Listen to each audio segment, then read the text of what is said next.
आकाश में काले काले बादल मंडराने लगे। दिन में ऐसा लगा अमावस की रात हो गई। जवान छूट गए। झाड़ियों में सूकर भागता हुआ आगे बढ़ा, और जब आगे बढ़ा परीक्षित जी तो सरयू नदी के किनारे पे जाकर के सूकर का रूप छोड़ दिया, साधु बन गए। हरे कृष्ण गोविंद हरे मुरारी, और हे नाथ नारायण वासुदेवा। हरिश्चंद्र का हाँफता हुआ घोड़ा पहुंच गया। बाबा जी सीताराम सीताराम, कहाँ जा रहा है तो? बोले बाबा जी इधर आपने सुअर तो नहीं देखा? विश्वामित्र कहने लगे क्या करेगा सुअर का? हम उसे मारेंगे। कौन रहता है? अयोध्या। नाम क्या है तेरा? हरिश्चंद्र। अरे राम राम, अपने को हरिश्चंद्र बता रहा है, सुअर मारेगा। इसका मतलब है सुअर मारेगा तो उसके मांस को तो खाएगा। बोले नहीं महाराज, मैं मांस नहीं खाता हूँ। फिर क्यों मारेगा? उसने हमारे बाप को बर्बाद किया है। विश्वामित्र बोले लला, जानवरों के क्या खेती होती है? बगैर झोली का भिखारी जहाँ मिलता है वहां जाता है, और तुम अगर हरिश्चंद्र है तो मैं तो तेरे ही पास जा रहा था। क्या मरम भरी बाणी बोले विश्वामित्र, मेरे पास क्यों जा रहे हो बाबा? तो जवाब दिया विश्वामित्र ने हरिश्चंद्र से, बोला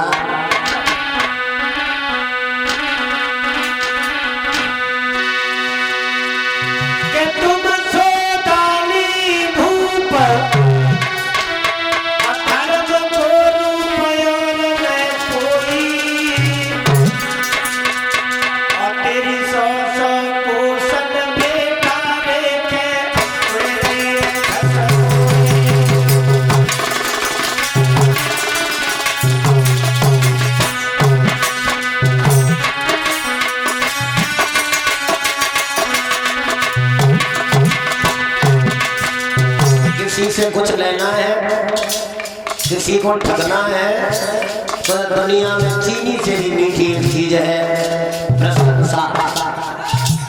प्रशंसा आदर्श।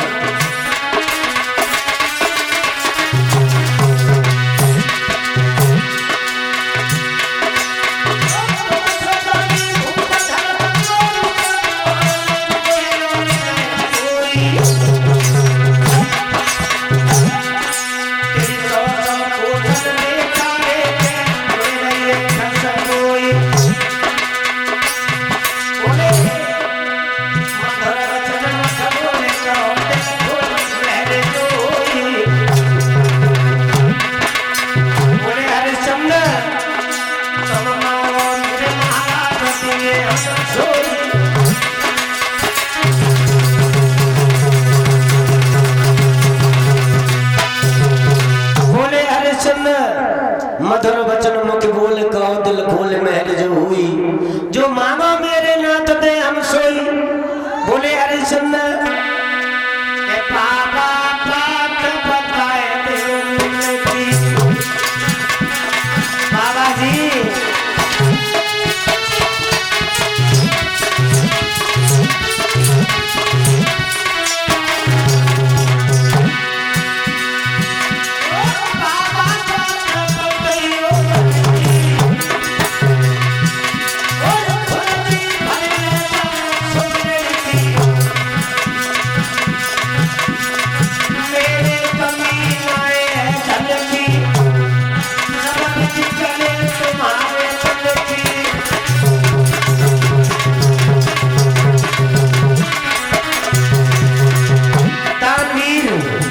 हरिश्चंद्र नहीं समझ पाए कि चांदाल चौकड़ी में बाबा जी फंसा रहे।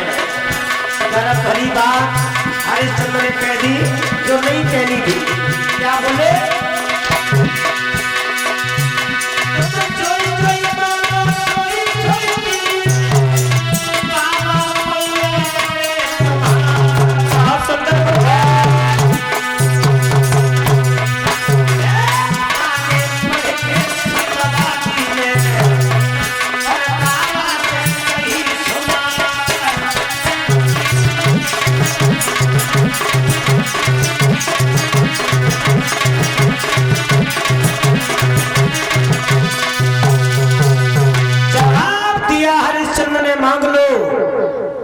जो मांगोगे मैं वही दूंगा, वही दूंगा, वही दूंगा। नहीं समझ पाए कई एक धर्मी अज्ञान के जाल में फंसने जा रहा है।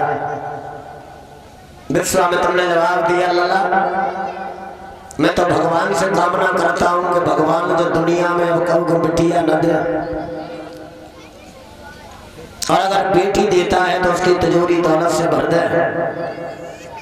कन्या के बर खातिरदानी द्वार द्वार ठुकराया, पर मेरी भूरी कन्या को किसी ने नहीं अपनाया। कहूँ ने 50,000 मांगे, कहूँ ने लाख बताया, और दुनिया की ठोकर खा के मैं तेरी शरण में आया। मेरी बेटी के दानी ने पीले हाथ करा दो, और धर्म की गंगा बह रही है गोता लला। महाराज हरिश्चंद्र ने जवाब दिया, बाबा जी यहाँ तो मेरे पास कुछ है नहीं, आप हमारे दरवाजे तक चलो, मैं इतना धन दे दूंगा आसानी से तुम्हारी बेटी के हाथ पीले हो जाएंगे। बोले राजा का सब कुछ पास होता है, देना है तो यही दे दूं। बोले यहाँ केवल महलों की कुंजी, खजाने की कुंजी और लगाम है। बोले बेटा यही दे दो। हरिश्चंद्र पकड़ाने लगे। विश्वामित्र कहने लगे मैं वो भिखारी नहीं हूँ जो दरवाजे दरवाजे झोली फैलाऊं। अगर देना है पहले दरवाजा भरो और गुरु की सौगंध खाओ। दरवाजा की बात है ना। बोले हरिश्चंद्र नहीं समझ सके बाबा जी की चाल।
हरिश्चंद्र बोले बाबा भान हो गए दिया वन में कजरी वन काट फले कबहुना।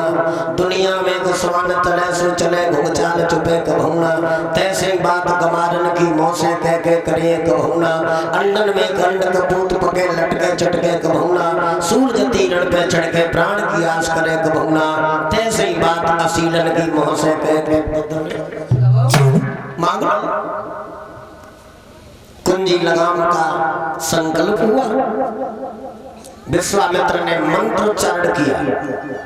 हरिश्चंद्र ने जवाब दिया अब खुश हो कुंजी लगाम दे दी। बाबा जी बोले लला कुंजी लगाम तो संकल्प में चली गई, अब संकल्प मंत्र की दक्षिणा वो अभी शेष है।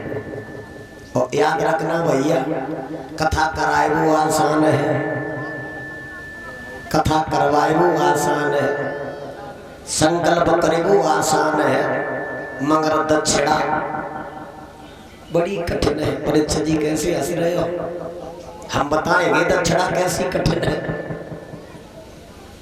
इधर मथुरा की तरफ जाट लोग रहते हैं। एक जाट जाटनी बड़े भोले स्वभाव के रहे और गुरु पूर्णिमा को दिन रहे तो जाटनी अपने पति से बोली कि महाराज कथा करवाए लो। तो जाट ने कही देखो भागवत में बहुत खर्चा होता है, हमारी बस की ना है। जाटनी समझदार रहे माने कि 7 दिन वाली कथा न करवाए पाओ तो 1 दिन वाली करवाए लो। पंडित जी को बुलाए गए। लीलावती कलावती वाली कथा रंजीत। तो जाट सीधे रहे, गांव में पंडित जी को घर रहे। बोले पंडित जी से, महाराज आज हम कथा करवाओ चाहते हैं, गुरु पूर्णिमा है।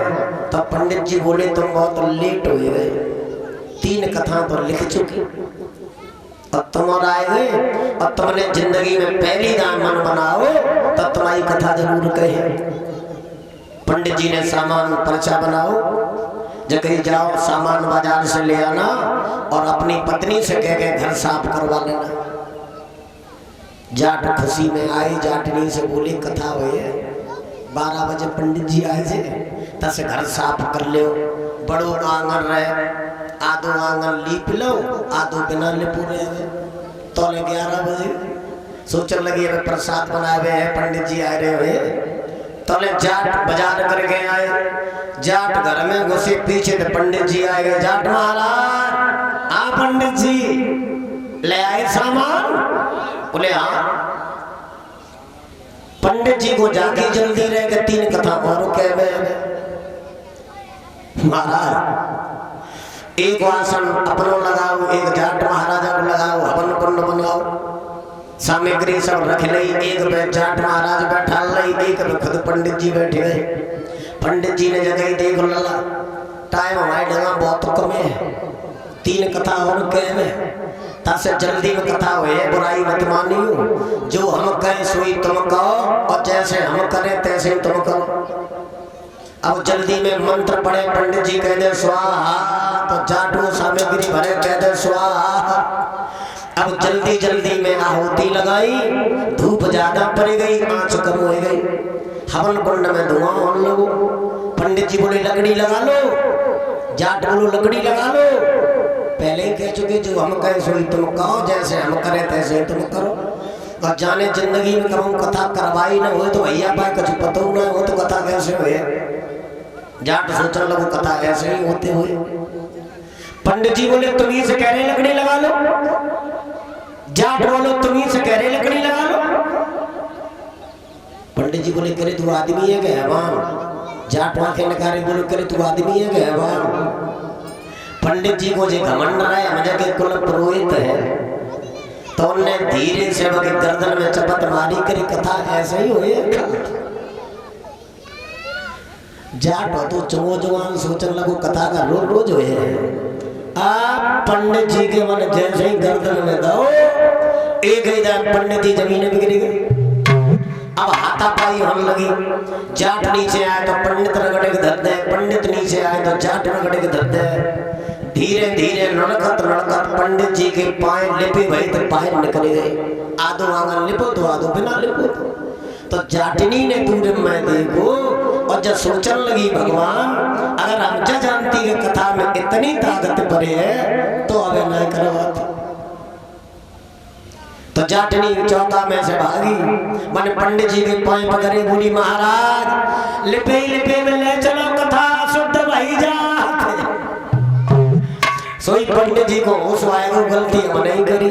पंडित जी बोले वाह छोड़ दे हो गई कथा, जाट बोलो वाह छोड़ दे हो गई कथा। दोनों जवान ठाड़े हुए, बुढ़ापे को शरीर रहे परिचित, आंगन ताजू लिपो और है। सो पंडित जी ने माथे को पसीना पहुंचो, सो बोहने के बाद सब हाथ में ही चले आए, कमंडल उठाओ। अब दूसरी कथा कहेगी तथा ना ही रहे, सीधे घरे। अब पंडितानी कुन्ना से चपकी ढाड़ी जब सोचे के हलवा बनो है रसोईया में गर्म ही गर्म आए रहो। कमंडल दी तो अंतो पंडितानी बोली कह महाराज बहुत जल्दी लौट आए, रसोईया ना बनी। पंडित जी ने कही तो रसोईया की परी मोई प्राण न की परी। पंडित जी सिकाई करवाने लगी, पंडितानी पैर दबाए रही और मुझे जाटनी जाट से बोली के कथा तो खूब मनते भाई सुनांगन खुद गो, लेकिन दक्षिणा तो हाथ में पकड़े रहे। तो जाट बोलो देखो पाप पुण्य में याद हो ऐसा हो तो हम तो कथा में थक गई, तुम चली जाओ सो दक्षिणा दे आओ। सवाल की सीधी रहे, बने वास्तव में परिचय जी दक्षिणा हाथ में रही, पंडित जी के घरे पहुंची। बोले महाराज पंडित गुस्सा के मारे मरे जाते सोचने लगे जाओ पाए पकड़ घेचती लिपे अब जाऊ आई बताओ कैसे आए। जब कहीं महाराज कथा तो बहुत मनते हैं भाई, लेकिन दक्षिणा को पता ना है ना, वो दक्षिणा को पता ना है ना, वो तुमने मांगी ना है कि भूल गए। पंडित जी सोचने लगे जब मजाक बनाना आई तो वास्तव में दक्षिणा देने गई थी। सो कोने ते लाठी टिकी धरी थी, सो लाठी उठाई बगे 5 मिल गई दक्षिणा। सो बेचारी 61-62 करते भैया टोला मोहल्ला की पूछने लगे मैं तो तुम पतंग वही जाती थी जब पाए में का हुए जे कई बहन नातियन देव कह जाइयो कथा कोई ना करना कि कथा तो हाथ नहीं पाए तो समेट गई दक्षिणा तो लाठी ते चुकाए। तो हरिश्चंद्र को संकल्प आसान हो गया और दक्षिणा कठिन हो गई। आए महाराज हरिश्चंद्र कोषाध्यक्ष को इशारे में और आज्ञा दी सोना लाने की। कोषाध्यक्ष को इशारे में आज्ञा दी सोना लाने की। मास्टर साहब कोई विश्वामित्र ने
हो गया। मैंने सुना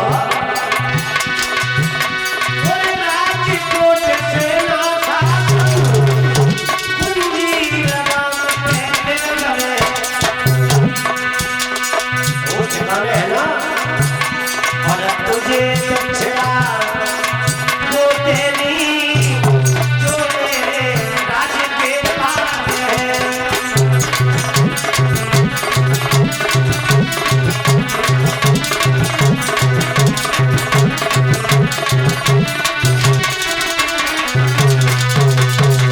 जवाब दिया दक्षिणा 60 भार सोना और अपने राज्य के बाग से देना हुआ।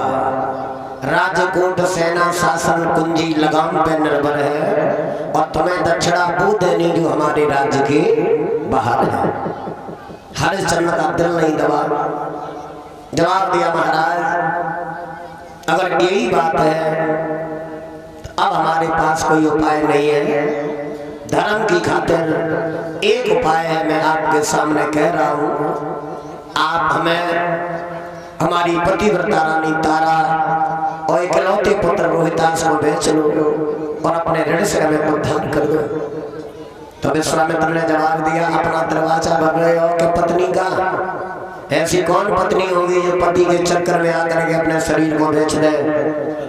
हरिश्चंद्र ने जवाब दिया बाबा हमारी पत्नी पतिव्रता है और वो हमारे किसी फैसला में कभी मना नहीं करती है। और जिसकी पत्नी पतिव्रता होती है उसके पति को पत्नी पे बहुत बड़ा नाज होता है। सज्जनों विश्वामित्र ने जवाब दिया जल्दी जाना, मुंह न छुपाना, लौट के आना। लला हरिश्चंद्र उदास हो गए, होए मन में मनहीन, अभूप जब नैन मोला हो।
महाराज आए आंगन में। मैया तारा ने देखा, सुंदर पलंग डाल करके पति को बिठाया, मगर महाराज हरिश्चंद्र ने जवाब दिया, तारा ये हमारा अधिकार छिन गया। क्या हुआ? बोले साधु ने आकर के राज्यपाट सेना शासन सब कुछ ले लिया। तारा कहने लगी, प्रभु राज्य चला गया तो कुछ नहीं गया, यदि आपका शरीर चला जाता तो कुछ चला जाता, और यदि आपका धर्म चला गया तो आपके पास कुछ भी रहा नहीं। बोले 60 बार सोना अपने राज्य के बाहर से देना होगा।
जवाब दिया, श्रीमन आप हमारे शरीर को बेच लो। हरिश्चंद्र के मुंह से एक ही आवाज निकली, मेरे घर की लक्ष्मी माँ। हरिश्चंद्र ने जवाब दिया, रानी तारा पुत्र रोहितास कहाँ है? रोहितास जब गली में बच्चों के साथ खेल रहा है, दासी रोहितास को उठा कर गिलाई। रोहितास ने जब अपनी मैया को रोता हुआ देखा है बंधुओं, तो जरा सा बालक मैया के पैरों में गिर गया। जवाब दिया है, माँ तुम रो रही हो? आज से पहले हमने तुम्हारी आंखों में आंसू कभी नहीं देखे मैया। रोहितास बोला, माँ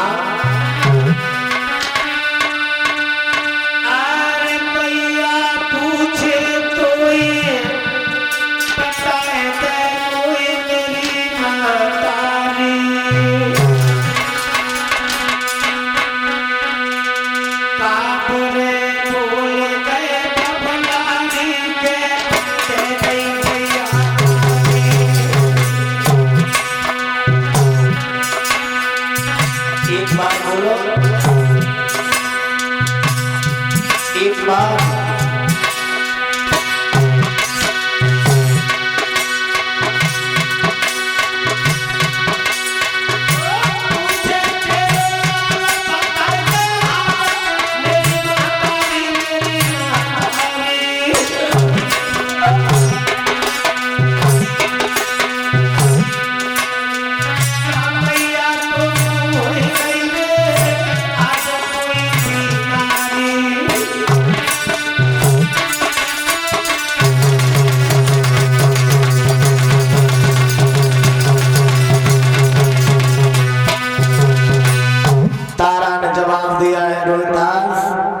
हर बात तुम्हें बता दूंगी, उससे पहले माँ की ममता उमड़ गई। बच्चा चाहे कहां से घूम के आए, माँ की एक ही इच्छा होती है। तारा ने अपने बेटा के सामने अपनी इच्छा को जाहिर किया और बोली, रोहितास मैं बता दूंगी, उससे पहले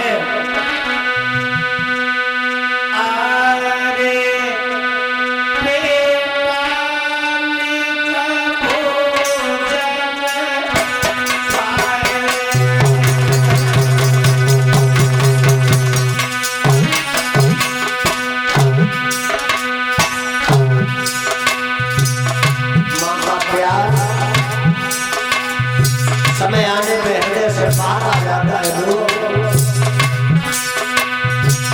सुबह घर से निकल जाना, पत्नी फोन करेगी, बच्चे फोन करेंगे, ये ये सामान वो सामान अम्मा का फोन जाता है तो माँ एक ही बात कहती, बेटा तुमने कुछ खाया कि नहीं। तो लोग बड़े बदनसीब होते हैं जिनकी जिंदगी से माँ चली जाती है। थोड़ी धारा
बेटा रोहिदास कहने लगा, मैया जिसके माता पिता आंगन में बैठ कर रो रहे हो, क्या उस बच्चे को आंगन में भोजनों में स्वाद मिलेगा?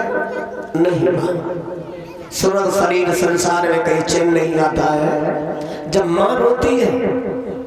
तारा ने जवाब दिया, समझ गई पुत्र नहीं अब भोजन करेगा। तारा बोली कि तुम्हारे पिता वचन में हार गए। क्या हुआ भैया, पूरी बात बताओ, रोगी नहीं। तारा बोली, लाल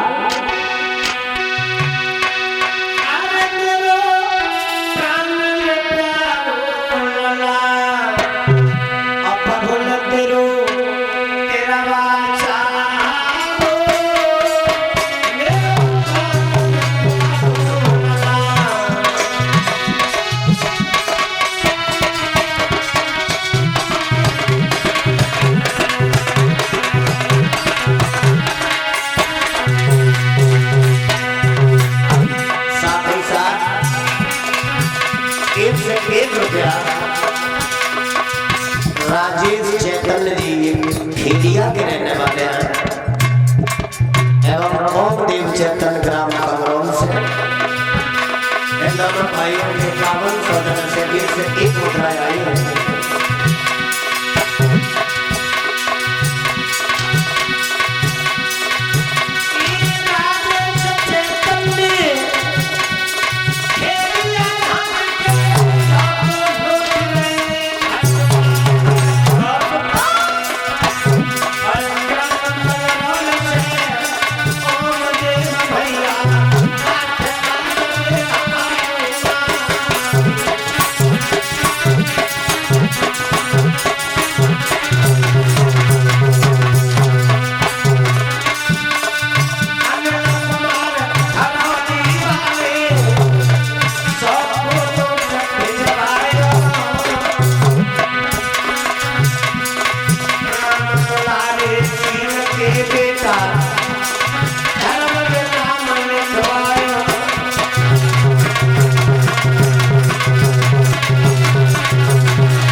विपिन कुमार और लालू भैया दीवान जी, आदरणीय एटेंड सिंह जी के पुत्र के सौजन्य से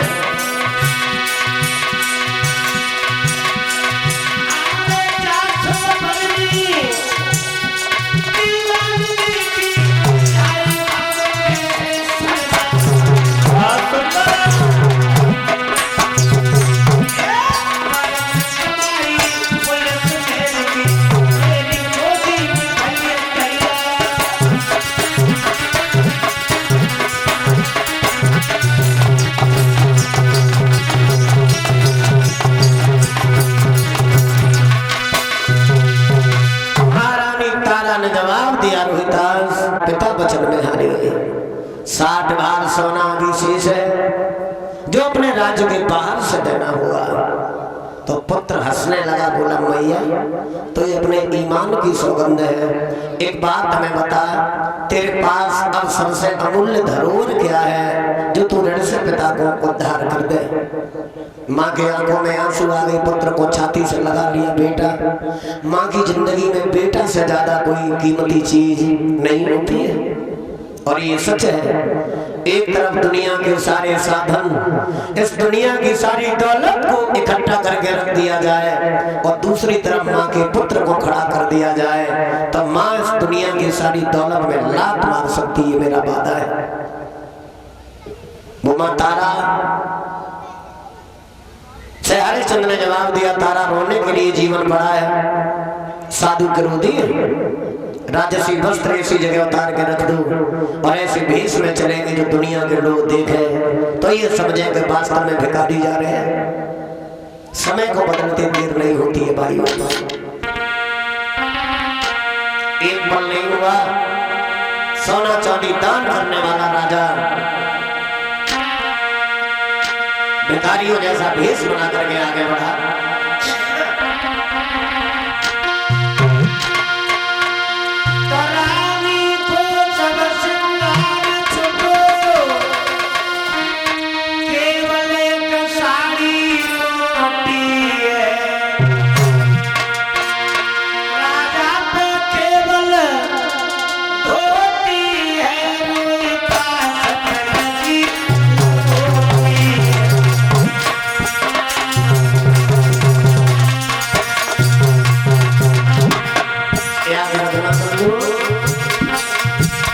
महिलाओं की शोभा सुंदर वस्त्र आभूषण से बढ़ जाती है। आज वो दशा हो गई।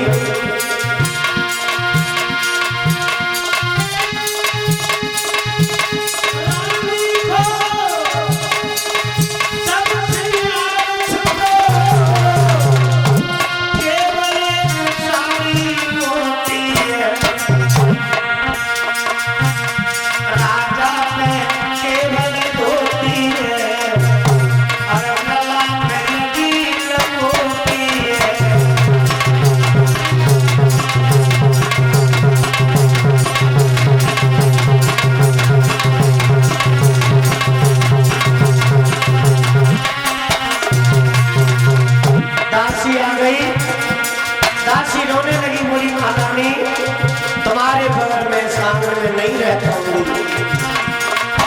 बोली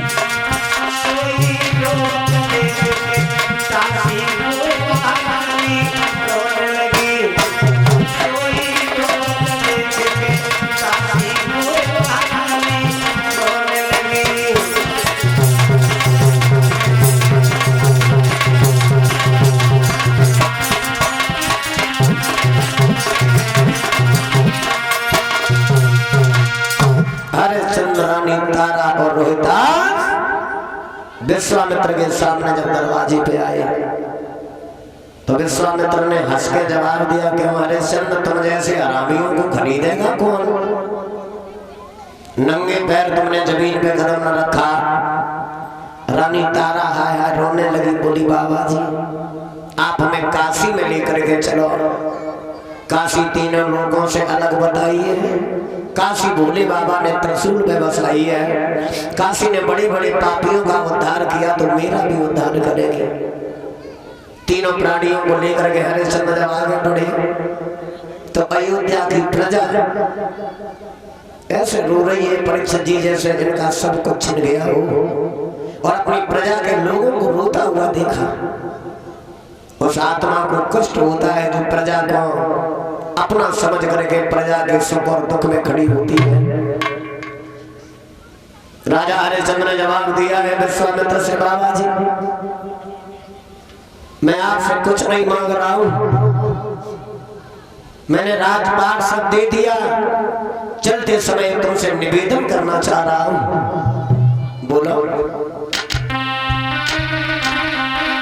बोले हरिश्चंद्र विश्वामित्र से, बाबा जी एक विनती है नाथ हमारी,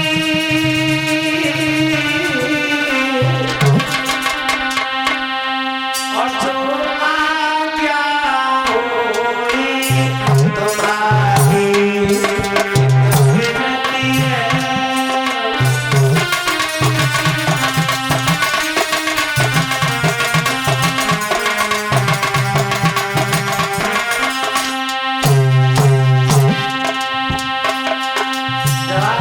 आदेश कर रहे हो कि विनती, बोले निवेदन।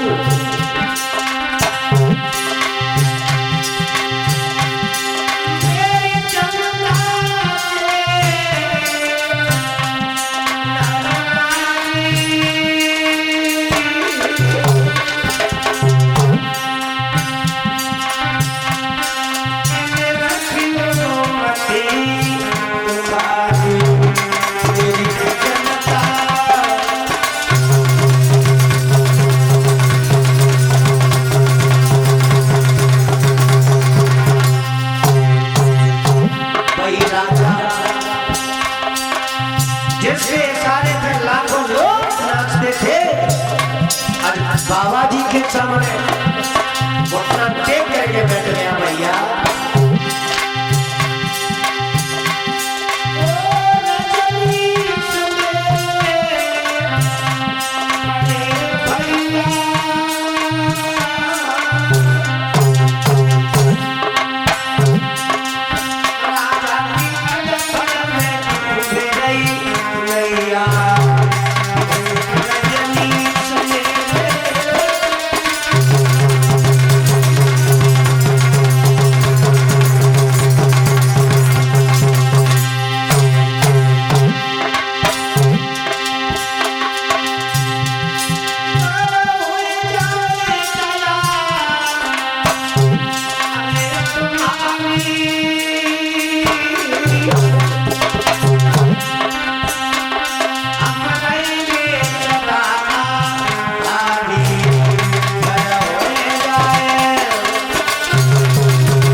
विश्वामित्र ने जवाब दिया, हरिश्चंद्र ये शासन मेरा है और ये प्रजा हमारी है, चाहे सुखी रखूं या दुखी, इसमें तुम कुछ कहने के अधिकारी अब नहीं हो। आगे हरिश्चंद्र तारा रोहितास को लेकर के जब बढ़े, काशी मां से पहुंचने से पहले रोहितास को प्यास लगी। पुत्र रोहितास ने अपनी मां से इशारा किया। मां ने हरिश्चंद्र का दामन पकड़ के जवाब दिया, स्वामी कृपा हो जाए तो पुत्र को पानी पिला दो, खुद भी पानी पी लो। हरिश्चंद्र ने जवाब दिया, तारा जब तक हमारे सिर पर ऋण सवार है तब तक पानी पीना तो बहुत दूर बाद, हम पानी देखेंगे नहीं। वास्तविक में जिसके हरिश्चंद्र जैसे विचार होते हैं, जैसे अपने सम्मान से प्यार होता है, अगर मुसीबत में कोई कर्ज हो जाए तो उस व्यक्ति की आत्मा को सुबह शाम भोजन भी अच्छा। तारा रोहितास ने मना कर दिया। तब विश्वामित्र ने जवाब दिया, फिर आगे बढ़े आओ। काशी के बीच चौराहे पे जाकर के खड़ा कर दिया। जिस पतिव्रता के पैर के अंगूठे को किसी ने देख नहीं पाया था, शादी होने के बाद बाहर इस समय पांव पहुंचा दिया। बीच चौराहे पे ऐसे मोल लगाया जा रहा है जैसे सब्जी पे मोल लगता हो। विश्वामित्र ने काशी की गलियों में आवाज लगाई, मुनादी करवाई, बोले कि तीन प्राणी खड़े आज बिकते लेने वाले न आए तो मैं क्या करूं।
आवाज लगाई तो लंबी भीड़ जुड़ आई। सबसे पहले हरिश्चंद्र की बात होने लगी। कालू मेहतर ने आकर के परीक्षित जी हरिश्चंद्र का हाथ पकड़ लिया। जाति का मेहतर, मगर एक बात और याद रखना भैया कि कालू मेहतर कोई ऐसा वैसा मेहतर नहीं था काशी का। काशी में कोई भक्त गया है तो हाथ उठा के जरा हमें बताए। काशी में जो लोग गए होंगे उन्हें मालूम है कि आज भी युग गुजर गए, मगर काशी का जो कालू मेहतर का भवन है उसे देखने के लिए दूर दराज से लोग जाते हैं। हरिश्चंद्र की बात होने लगी। तारा ने जवाब दिया, महा भूल बेहद गलती है तो पहले आप बिकाते हो, और ये आधार दान वीर किनके सर छोड़े जाते हो। तुम बिक जाओगे, दूसरे के दास हो जाओगे, हमारे शरीर पे तुम्हारा अधिकार नहीं रहेगा और हमारे शरीर का आया हुआ धन आपका नहीं होगा, धर्म नष्ट हो जाएगा। पहले हमें पुत्र को बेचो, उसके बाद अपनी बात करो। बाद में मैया तारा और रोहितास को एक ब्राह्मण ने आकर के 40 भार सोने में खरीदा। बाद में हरिश्चंद्र को खरीदने वाला वही मेहतर हुआ, और जब अलग अलग चलने को हुए तो हरिश्चंद्र के आंखों से आंसू बह आए और अपनी धर्म पत्नी तारा की तरफ देख करके जवाब दिया, तारा मैं बहुत बड़ा पापी हूँ। जिंदगी में आदमी हर चीज बेचता है मगर कोई अपनी मर्यादा।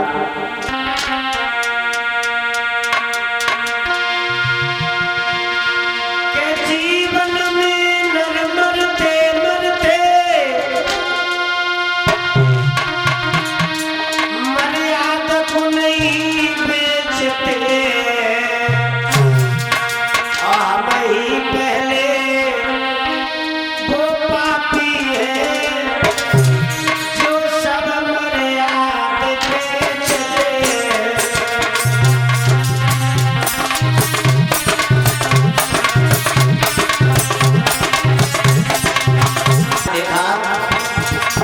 मैया तारा भी रोने लगी तो हरिश्चंद्र बोले, तारा आज के बाद हम लोग से छुट गए।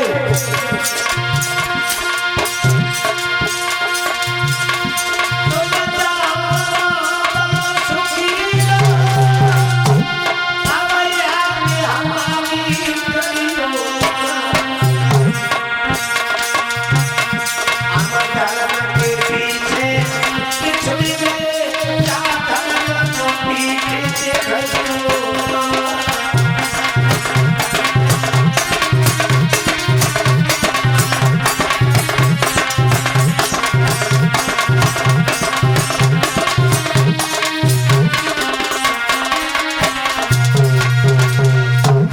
झपट के पति का हाथ पकड़ लिया, जवाब दिया मुसीबत में घबराना नहीं है।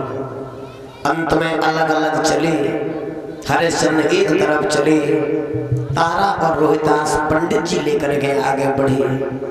ये कथाएं इसलिए सुनी जाती माताओं बहनों कि जिंदगी में अगर कभी दुख भी आ जाए तो ये आख्यान याद करोगे जब, तो आत्मा को दर्द उतना नहीं होगा जितना होना चाहिए।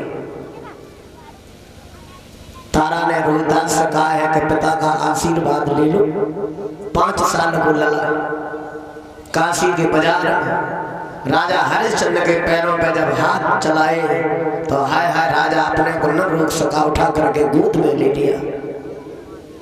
रोहितास रोने लगा, मैया तारा ने झपट के छिना लिया।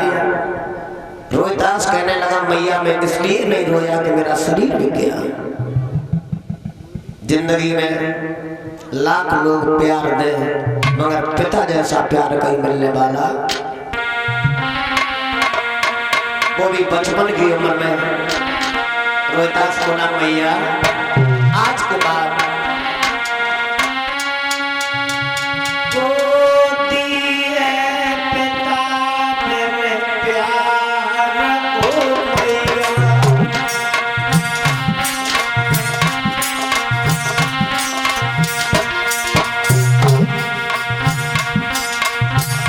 मगर पिता के प्यार में भी जहर डालने वालों की कमी नहीं है।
झपट के तारा ने रोहितास को समझाया पुत्र रो नहीं, रोता हुआ पिता देख के जाएंगे तो इन्हें नींद नहीं आएगी। बिछड़न हुआ है तीनों प्राणियों का। महाराज हरिश्चंद्र को मेहतर ने काम दे दिया, जवाब दिया है हमने शरीर खरीदा है, धर्म नहीं खरीदा तुम्हारा। दुकान बता दी, आटा दाल लाओ, अपना भोजन बनाओ, काशी की गलियां साफ करके आओ। आराम नहीं करोगे, आगे का काम हमारे अनुसार। वही राजा हरिश्चंद्र अयोध्या का राज्य चलाने वाला आज मेहतर के कहने से काशी की गलियों को साफ करके आते हैं। प्रथम दिन काशी की गलियां साफ की, लौट के आए, जवाब दिया कालू मेहतर ने भोजन बनाओ। बोले महाराज भूख नहीं है। जिसकी पत्नी और पुत्र बिक गया हो, बिकना बहुत बड़ी बात है। पत्नी या पुत्र जिस दिन आंगन से पत्नी अपने पियर को चली जाती है, जो लोग धर्म के अनुसार चलते हैं, उस दिन भोजन की कौन कहे, पानी भी आंगन में अच्छा नहीं लगता। गृहिणी गृह मोक्षते, स्त्री घर की लक्ष्मी होती है। महाराज हरिश्चंद्र ने भोजन बनाया, विश्वामित्र साधु बन के गए, भोजन की भिक्षा मांगने लगे, आधा भोजन दे दिया। जवाब दिया बाबा जी ने आत्मा तृप्त नहीं हुई, तो हरिश्चंद्र ने पूरा भोजन दे दिया। एक बूंद पानी भी परीक्षित जी नहीं छोड़ा विश्वामित्र ने। तो उस दिन हरिश्चंद्र ने संकल्प किया है कि हे भगवान, अब तुम्हारे दरबार में हमारे लिए भोजन भी नहीं है, आज के बाद में भोजन बनाएंगे। 1 महीना 4 दिन होने जा रहे हैं, शरीर कमजोर हो गया, मेहतर ने जवाब दिया, अब तुमसे गली साफ नहीं होगी, घड़ा उठाओ और नदी से पानी लेकर के आओ। घड़ा उठा करके हरिश्चंद्र पहुंचे और जब नदी पे आए, घड़ा भर लिया, शरीर में ताकत नहीं रही, सामर्थ्य नहीं रही जो घड़ा सर तक पहुंच जाए। तब तक उसी घाट पे मैया तारा का आना हो गया। आंखों ही आंखों में इशारा किया, रानी हमारी मदद कर दो। तो रानी ने हाथ जोड़कर जवाब दिया है, स्वामी धर्म नष्ट हो जाएगा। ये आदरणीय सुवर सिंह जो हेरोदी के रहने वाले हैं, ये देवकी शास्त्री जी के पिताजी, पूज्य पिताजी, ये हमें सम्मान कर रहे हैं। सदा सदा मैं व्यासपीठ से कामना करूंगा दीर्घ आयु भगवान देता रहे और समाज का सम्मान पैदा हो।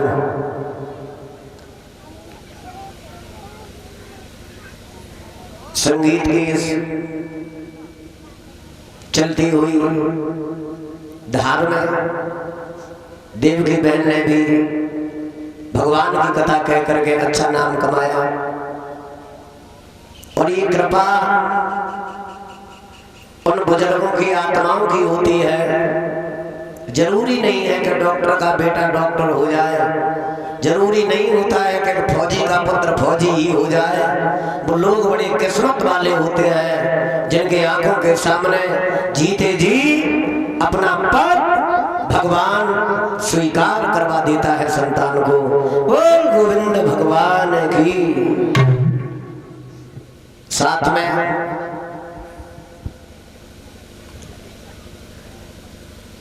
ये 101 रुपए का पुरस्कार सुनहरी लाल इसी ग्राम थरौली से भिजवा रहे हमारे करीब। भगवान सदा दीर्घ आयु देता रहे। 100 रुपया ब्रजेश कुमार इसी ग्राम से भिजवा रहे, लिख रहे मारोगढ़ की लड़ाई। जब मारोगढ़ की लड़ाई फिर सुने, आज नहीं। भक्तजनों कथा में वही ध्यान दें। तारा ने जवाब दिया हरिश्चंद्र से, महाराज हरिश्चंद्र बोले, तारा के तनिक सहारो दे दे और लारे हमारी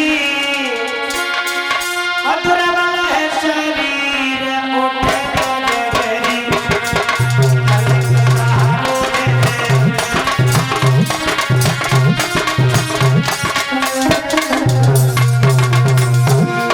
तारा बोली,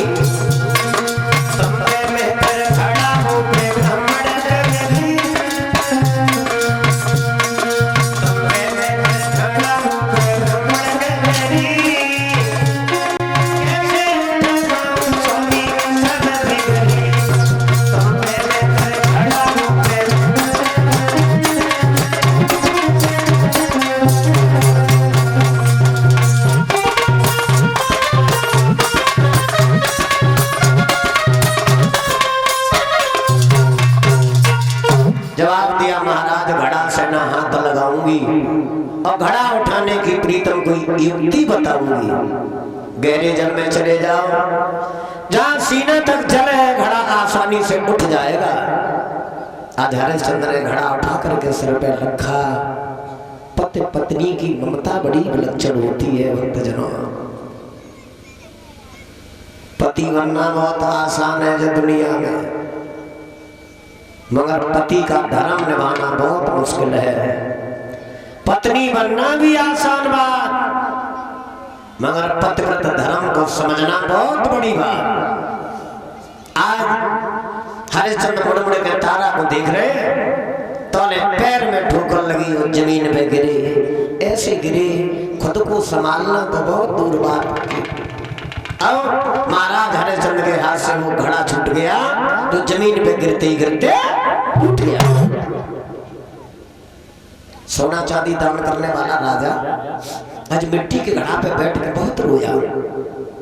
आज न जाने मेहतर कितने का शब्द कहेंगे। दरबार में गए, कालू ने पूछा ले आए पानी, हाथ जोड़ के खड़े हो गए महाराज। भूल हो गई, वो घड़ा टूट गया। हरिश्चंद्र ने जवाब दिया, इसके बदले में आप जो भी हमें सजा देना चाहो मैं तैयार हूं, मगर हमसे अपशब्द मत कहना। याद रखना भाइयों, ये कथा बहुत बड़ा ज्ञान देती है इस जगह। विश्वामित्र ने कहा था काशी में कोई अंतर नहीं, एक खरीदो 20 बार सोना, 2 खरीदो 40 भार, तीनों को खरीदो 60 भार। इसका सीधा अर्थ है, चाहे कोई धनवान हो या निर्धन हो, बलवान हो या कमजोर हो, इज्जत हर व्यक्ति की बराबर होती है। कभी किसी को कमजोर समझ करके अपमान मत करना भाइयों। जिंदगी में कब कौन कहां से कहां पहुंच जाए कोई नहीं जानता। मेरे सभा के भक्तजनों, महाराज हरिश्चंद्र के लिए कालू मेहतर ने ऐलान कर दिया, आज के बाद काशी के मरघट में रहोगे, बैठे रहो वहां, कोई ज्यादा काम नहीं। जो भी मुर्दा आए कफन कर चुकाओगे तब मुर्दे का दफन होगा। पहरा लग गया काशी में। और जरा इधर देखो, पंडित जी के घर पे रानी तारा भोजन बनाती है।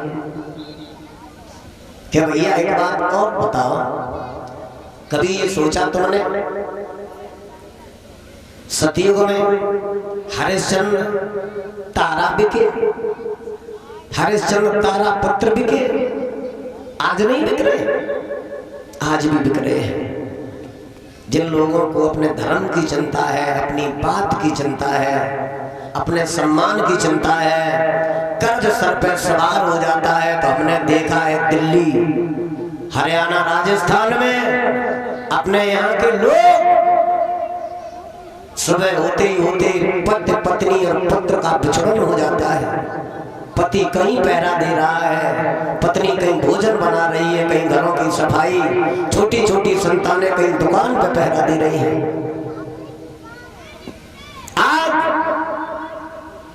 महारानी तारा भोजन बनाती है और रोहितास बगिया से फूल तोड़ के लाता है। एक दिन ऐसा हुआ कि पुत्र रोहितास को याद नहीं रही। पंडित जी पूजा करने को बैठ गए, आवाज लगाई, तारा तेरा लड़का इतना बेसहारा हो गया, अब समय से फूल लाना भूल जाता है। झपट के तारा ने, लल्ला जब गली में बच्चों में खेल रहा है, मैया ने हाथ पकड़ा, बेटा स्वतंत्र नहीं हो, दूसरे के दास हो, बाग में जाओ।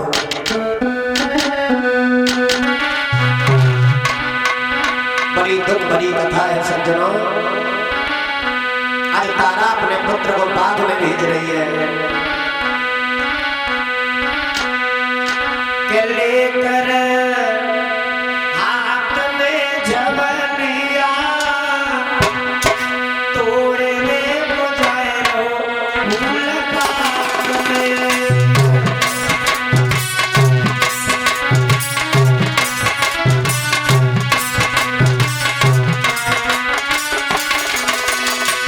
पागल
जी पोनिया नाग बन गए, एक डाली पे छिप गए और माया रूपी फूल बना दिया।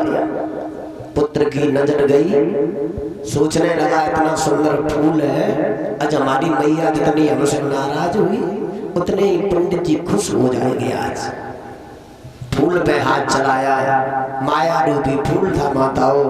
भारी विश्वामित्र जी पोनिया नाग बन करके पत्तों में छुप करके बैठ गए। जैसे ही हाथ आगे बढ़ाया, अंगुली में डसा, पछाड़ खा के रोहिदास जमीन पे गिर गया। मुंह से चित्कार निकल गई, माँ मैया, माँ में जल बसा माँ। माँ इतनी दूर छूट गई कि बेटा की आवाज माँ के कान में। एक बात और बता दूं, बच्चे की जिंदगी में मुसीबत आने से पहले एक आत्मा ऐसी होती जैसे पहले ही आभास हो जाता है, वो होती माँ। अनेक माताएं किसी किसी दिन देखा होगा घबरा जाती है, संतान से कहती है आज घर से बाहर नहीं जाओगी। भाइयों, काशी में विश्वामित्र ने आवाज लगा दी काशी के लोगों, किसी का बहुत छोटा लड़का था, बाग में फूल लेने जाता था, आज हमने देखा उसे नाग ने डस लिया, बाग में मरा पड़ा है, जिस किसी का हो उठा लाए। तारा रसोई में भोजन बना रही थी, हाथ से रोटी छूट गई है। बेटा बेटा कहती हुई आंगन में पछाड़ खा के गिर गई। पंडित जी ने उठा लिया, क्या हुआ तारा? बोली पंडित जी हमारे पुत्र को सर्प ने डस लिया, बाग में जा रही हूँ। ब्राह्मण ने जवाब दिया, डस लिया है, अभी मर नहीं गया, पहले भोजन बनाओ तब जाओ। भोजन बना करके आई। बोली अब चली जाओ? बोले अभी नहीं, पहले भगवान का भोग लगाओ उसके बाद जाओ। भोग लगाया तो भगवान से कहा है, दीन बंधो आखिरी घड़ी हमारे पुत्र से दो बातें हमारी करवा देना। पंडित जी से कहा अब जाऊं?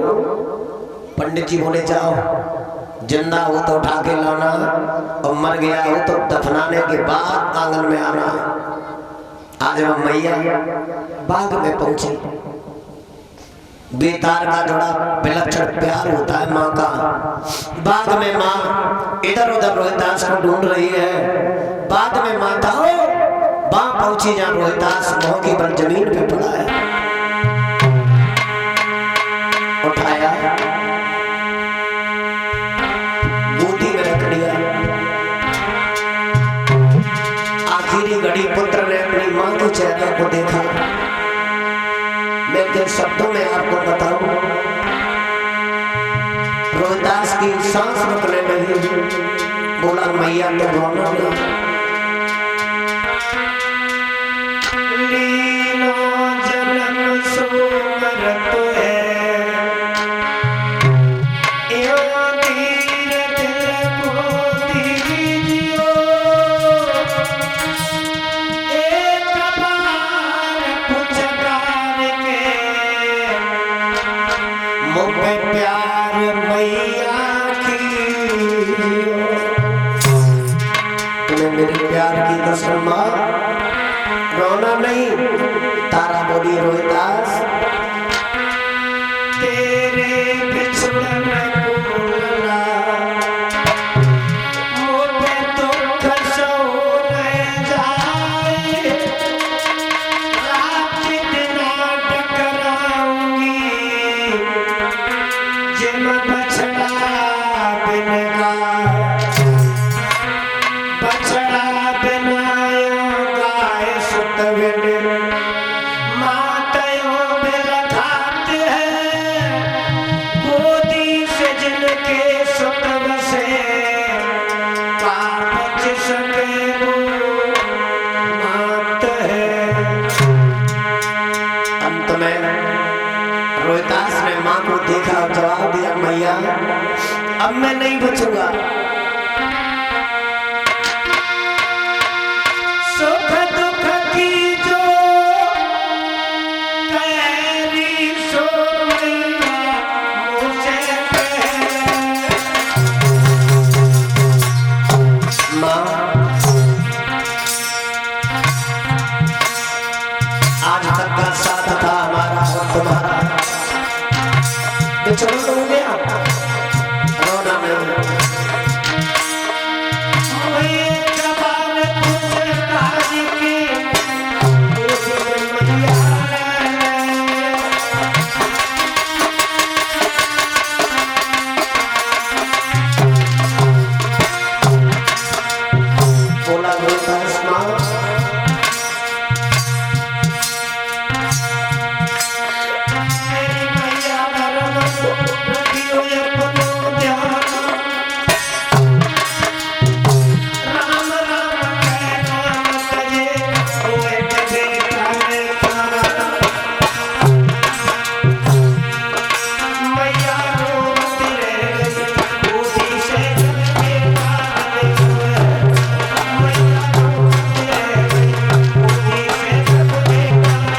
संभव है बताओ कि किस घड़ी में उस पुत्र ने मां की गोदी में अपने प्राणों को छोड़ दिया। गले से लगा लेती है रोता, ये तुमने क्या किया?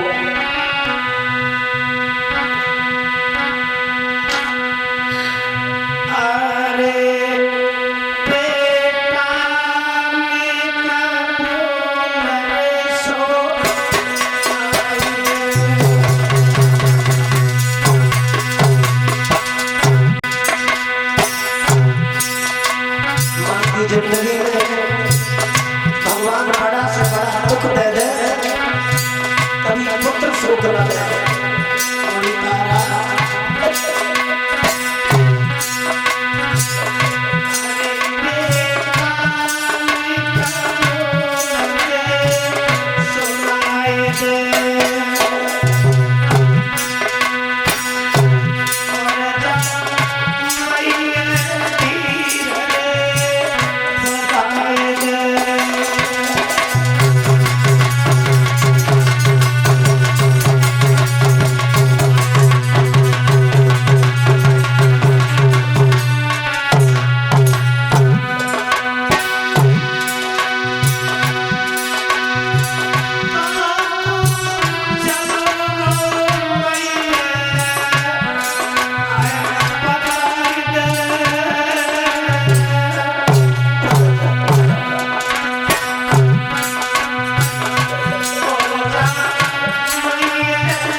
बातें कर रही है रोहितास से जैसे पुत्र जिंदा हो। बाद में तारा ने आसमान की तरफ देख करके भगवान से संकेत किया, दीन बंधु हमारे साथ तो तुमने जो किया वो अच्छा किया, मगर ये दुख मैं नहीं चाहती हूँ कि दुनिया में किसी माँ को देखने को मिले। पूरी तारा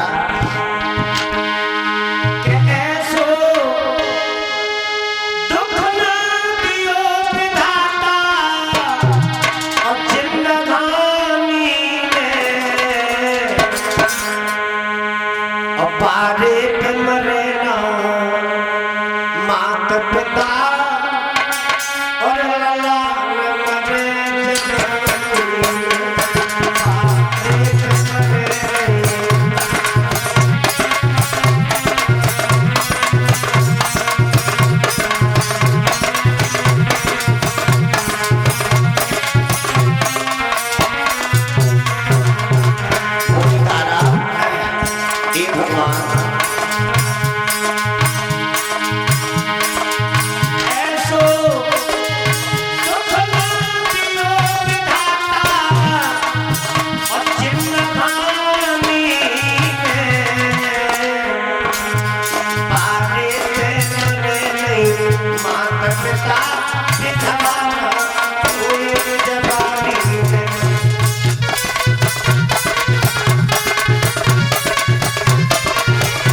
प्रगट में जाकर के हरिश्चंद्र के सामने पहुंचती है। तो हरिश्चंद्र ने जब देखा तो जवाब दिया, प्यारा बुद्ध ने याद करो, जब घड़ा उठाने में तुम्हारा धर्म जा रहा था। पहले तुम एक बात बताओ, ये पुत्र किसका उठा के लाई हो? तारा के ओठ कांपने लगे, जवाब दिया कोई और नहीं है, ये तुम्हारा पुत्र है रोहितास। पूरा नाम जब तक मुंह से निकाली मैया, तब पहले हरिश्चंद्र ऐसे गिर जाते हैं जैसे लाठी गिर जाती है, बेहोश हो गए। होश आया, चैतन्य हुए, जवाब दिया, प्यारा बगैर कफन और कर के मुर्दे का दफन नहीं हुआ। मैया तारा ने अपनी आधी साड़ी फाड़ करके कफन बना दिया। बोली, अब स्वामी जी हमें क्षमा कर दो। हरिश्चंद्र बोले, धर्म की खातिर यहाँ पहुंच गए, अब बेटा चला गया तो दुनिया में कुछ बचा भी नहीं है, और अब अगर धर्म छोड़ोगे तो हमारे तुम्हारे जैसा पापी और संसार में कहीं नहीं होगा। घंटों तक तारा अपने पुत्र के शरीर पे हाथ फेरती है। बेटा, जिस दिन तू पैदा हुआ था उस दिन मैया ने लाखों की दौलत दान में उड़ा दी, मगर बात जी बात, अब समय ऐसा आ गया कि तेरे दफन के लिए एक टका भी हमारे पास नहीं। माँ शरीर पे हाथ फेर रही है, तब तक माँ की नजर करधौनी पे पड़ी है। जो श्रृंगार के रूप में माताएं पैसा डाल देती करधौनी में, आखिरी घड़ी राजा का पुत्र था, एक सोने का सिक्का करधौनी में पड़ा हुआ था। मैया ने करधौनी तोड़ करके पति के हाथ में कर दे दिया और पछाड़ खा के गिर गई, बेहोश हो गई। और जब होश आया तो जवाब दिया, हर माँ अपने बेटा को आखिरी समय श्रृंगार करके विदा करती है। मैं पहली ऐसी पापनी हूँ जो आखिरी समय भी श्रृंगार बिगाड़ दिया। माँ बहुत लौट के आई, काशी के बाहर मंदिर में तारा छुप करके बैठ गई, सोचने लगी अंधेरा हो जाएगा तब जाऊंगी। बाली विश्वामित्र की छाती ठंडी ना हुई। विश्वामित्र वहां से आगे बढ़े, किसी बच्चे मुर्दा को उठा लाए। बाली ब्राह्मण विश्वामित्र भजे फौरन, और एक मुर्दा ढूंढ के लायो है, और हड्डी से अलग करके उठन से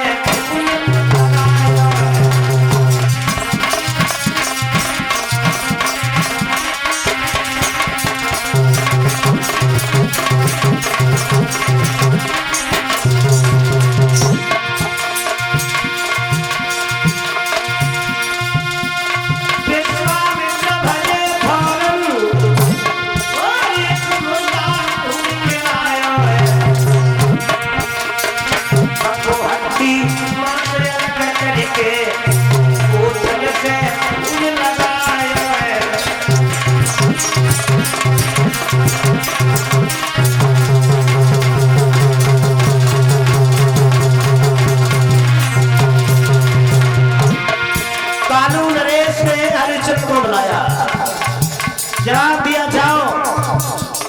सुनने में आया है कि नगर में कोई डाहिन आ गई, मंदिर में बैठी तलवार उठाओ, बट करके आओ। बात जी बात, धर्म में चलने वाले महाराज हाथ में तलवार उठाई और मंदिर में गए। तारा के केस पकड़ के मंदिर से बाहर किया, और जब तलवार मारना चाहे नजर हो गया।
तीनों प्राणी सुख के लिए प्रस्थान करते हैं।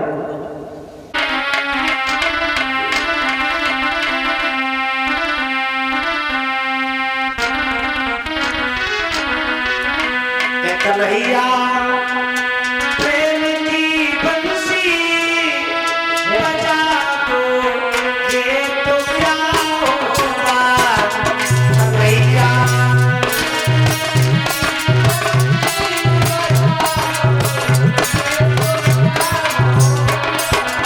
हीरा लला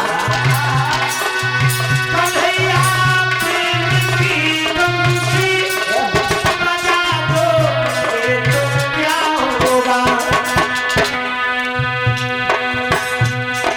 शरण अपनी प्रभु जी तुम लगा लो, ये तो क्या होगा।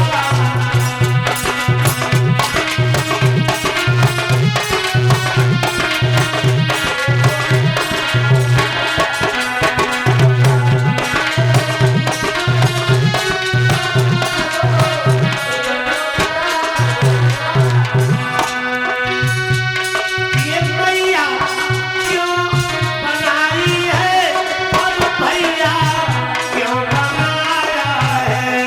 ये मैया क्यों बनाई है और भैया क्यों बनाया है।